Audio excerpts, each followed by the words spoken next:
Traspassant l'Objectiu és un projecte de fotografia participativa organitzat per la Fundació Setba i dirigit per l'artista i activista Marta Fàbregas al Centre Penitenciari de Brians 1, a Sant Esteve Sesrovires, que compta amb el suport del Departament de Justícia de la Generalitat de Catalunya i de les empreses Panasonic i Marc Martí. La formació artística té l'objectiu d'apoderar a les participants i impulsar el seu costat més creatiu. Se'ls proporciona un nou llenguatge expressiu, crea sinergies i complicitats entre les participants a partir del treball en equip, reflexionen sobre el paper actual de la dona, el feminisme i la igualtat, alhora que aprenen coneixements sobre el funcionament de la càmera i el retrat en la fotografia.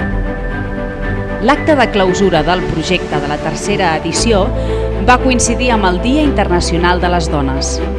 L'acte va consistir en una enganxada col·lectiva al pati de la presó dels retrats fets per elles mateixes durant el taller. Aquesta acció pretén canviar la imatge de l'espai, transformant el mur del pati en un record positiu d'elles mateixes, perquè una imatge val més que 1000 paraules.